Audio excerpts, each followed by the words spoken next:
Hi, welcome in. May 6th, A Buried Tale. It was time for Mowgli, Bagheera, and Baloo to go to bed, but Mowgli couldn't sleep. He needed a bedtime story. And so Baloo began. Once upon a time, in a house not far from this very jungle, there lived a clan of men.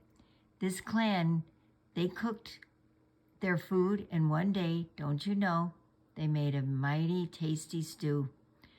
Only thing was, when they sat down to eat, it was just too hot.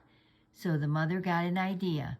They'd go for a walk in the jungle, and by the time they got back, their stew would be nice and cool.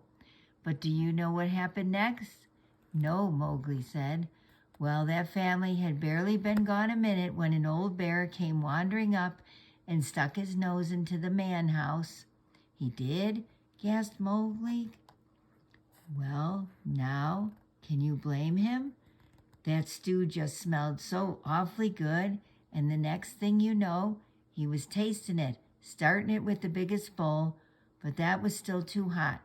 So next he tried the middle bowl, but that was too cold. So he tried the littlest bowl, and don't you know, it was just right.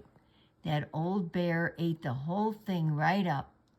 What happened next? Said Mowgli. Oh, well, after that, this bear, he started to get tired.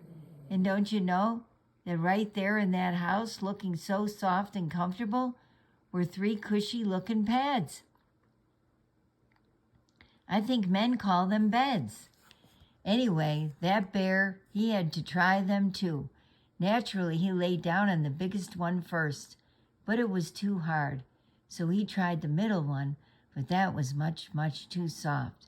So he tried the littlest one, and let me tell you, that thing was so comfortable, he fell asleep right then and there, and he would have slept clear through the next full moon, if only that family hadn't returned and what?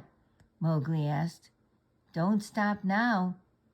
And startled that bear so much he ran back into the jungle, full belly and all. Mowgli smiled and tried to cover up a big yawn. Is that a true story, Baloo? The bear grinned. Would I ever tell you a tall tale, little britches?